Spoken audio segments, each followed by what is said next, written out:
kasi tayo, 'di ba, kung saan tayo pumasok, doon tayo lalabas. Pero hindi po dapat gano'n. Dapat, halimbawa sa isang establishment, ay isang kwarto, meron kang entrance, meron kang exit.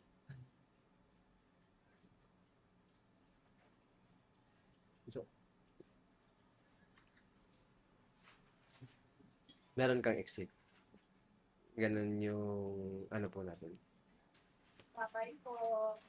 Bye mo.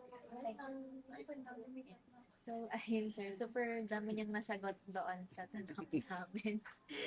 Ano na po tayo sir? Doon na po tayo sa pinaka-topic. Sige po.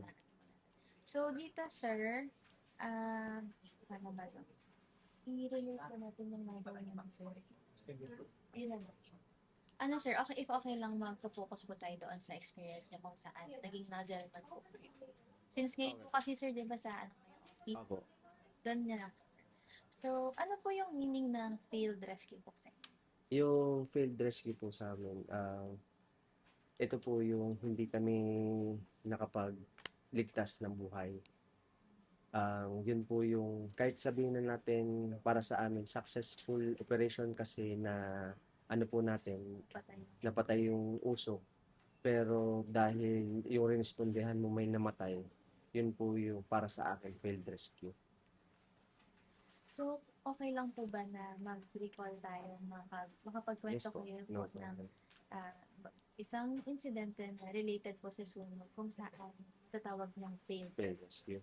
Bali regarding dun sa ano, yung bali marami. Yung ano Pero lang sir, mag-ano yung lang tayo, mabigat sir yung sa'yo. medyo, yung mabigat Yung lang. hindi mo makalimutan. Yung hindi ko talaga makakalimutan, yung bagong-bago pa kami talaga sa ano, bagong-bago pa kami sa ano, sa rescue. Parang as bago ka kasi sa as bago kang recruit or bago kang member ng BFP, yung parang parang yung eagerness mo na para mag-rescue is nandoon. Ngayon, ang ang total na nangyari kasi is explain ko lang muna yung nasunog.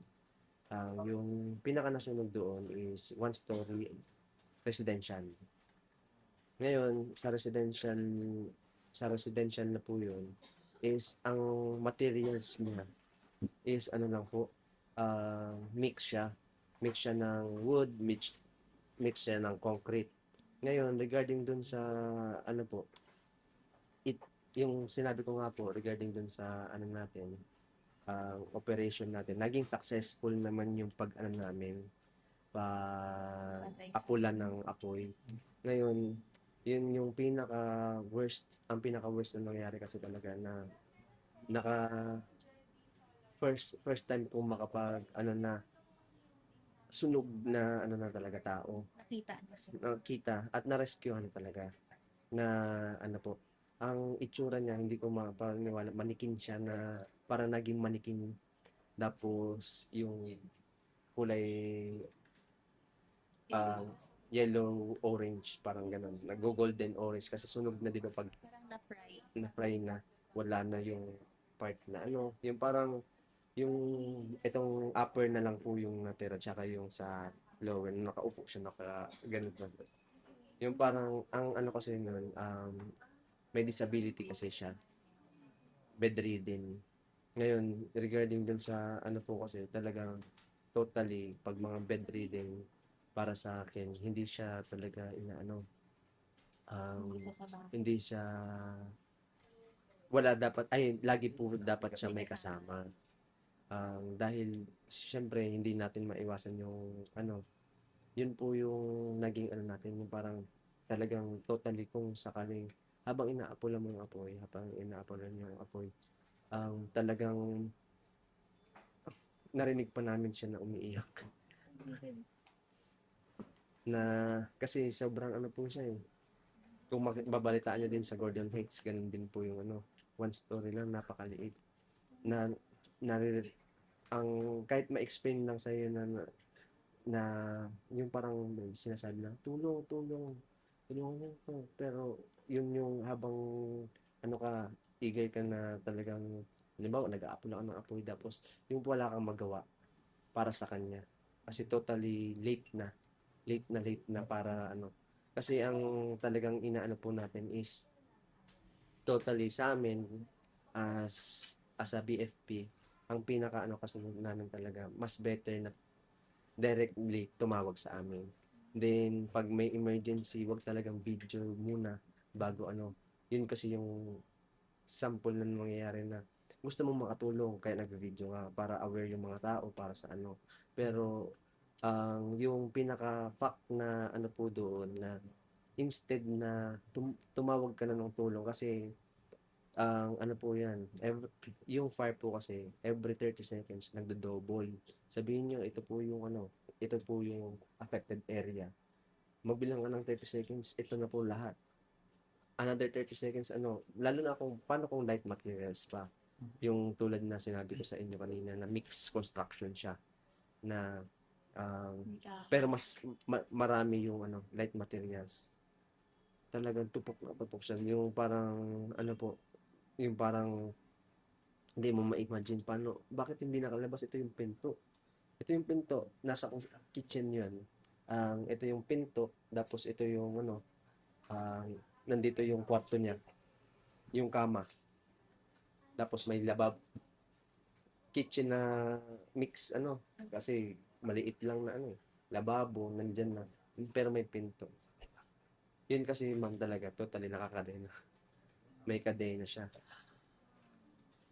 Ano siya, yung parang di ko ano kasi, hindi kasi talaga po pwede kaming mag, yun, paano lang namin. Pero, totally yung, ano po natin sa, ano po, hindi kasi kami po pwede na magbigay ng, ano po, ng details pagdating sa ganun. Kasi, tulad niyan, every operations kasi, before, alam niyo po yung sa SAMS, um, hanggang ngayon wala pa po yun, ano, wala pa po yung findings. Hindi din po kapag halimbawa kami, tinanong kami kung ano yung naging cause.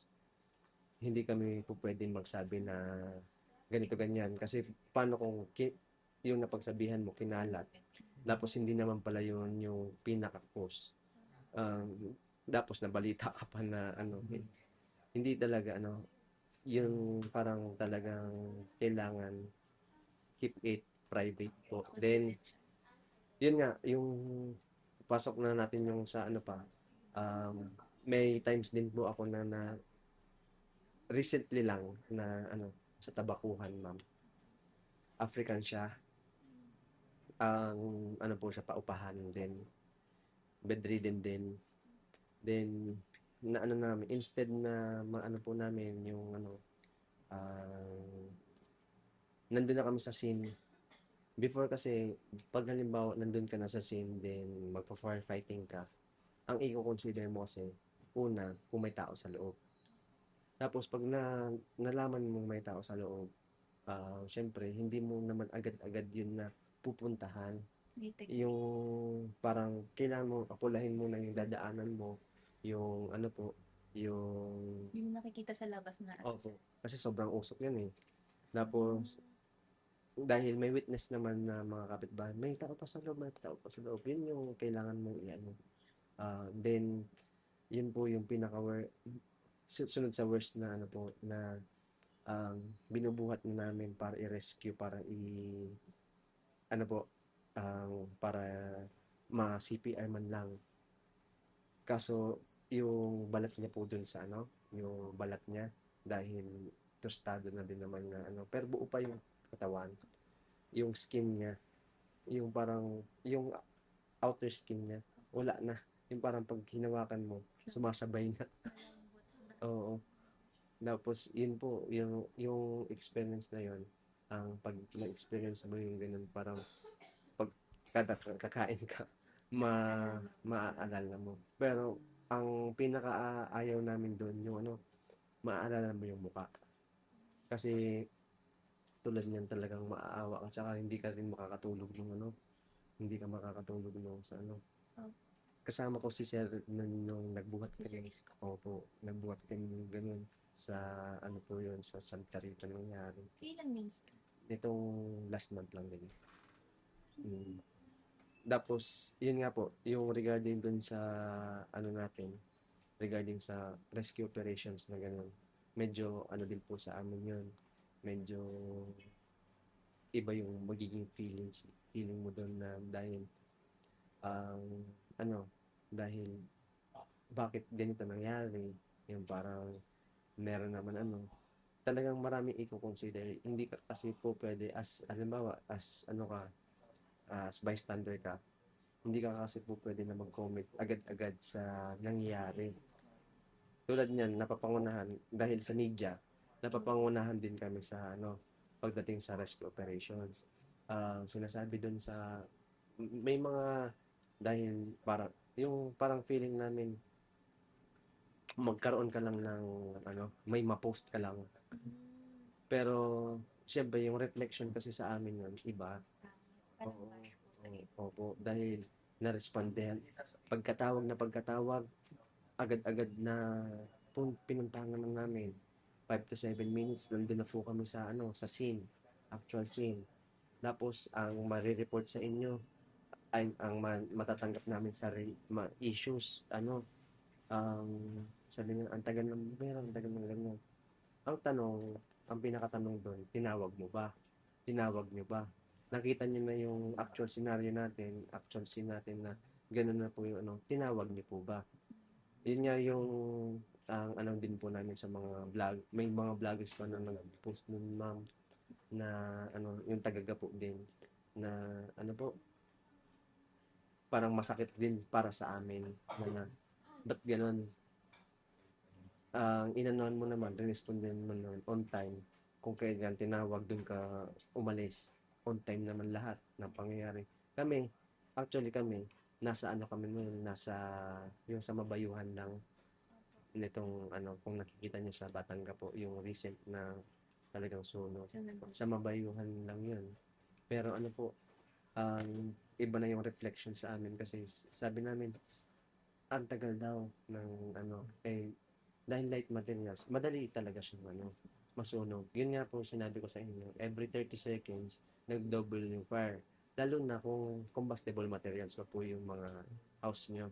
Um, Totally, kahit sabihin na natin na, yun nga, ang mahalaga, yung tawag talaga agad.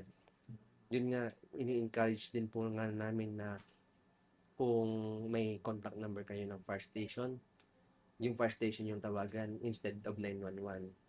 Pero kung hindi nyo kasi talaga alam, yun yung napaka-importante ng 911 kasi yung 911, lahat ng emergencies mo, ibabato ka sa respected na kung sino po yung talagang, di ba, kung kailangan mo police, kailangan mo BFP, kailangan mo ano, yun yung tulong ng 911. Pero pagdating sa sunog, mas ini-encourage namin na directly tumatawag sa mismong fire station.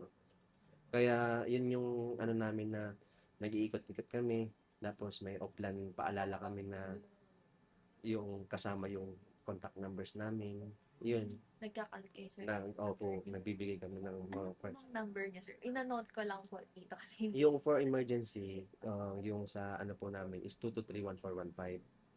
Ano po ulit, sir? 223. 223-1415. Yan po yung ano natin, yung sa hotline number talaga natin. Tapos, yung sa cellphone number, ano ko po sa Sige inyo. din, sir. Ay, sa ano po pala yun. Mamaya ma'am, Sige ibigay ko po, po sa inyo. sige. Tapos, regarding dun sa, ano nga po, yung sa experience na ganun, kung ano nyo po talagang sa amin, kahit hindi kami yung nasunugan, hindi kami ano, alam namin yung ano, mafe-feel mo yung Pakiramdam. pakiramdam po. Kasi makikita mo sa itsura yung ano, sabi nga po nila na ano, manakawan ka na wag lang masunugan kasi totally, ano na po yun, Mawawala. mawawala. As in zero, back to zero ka.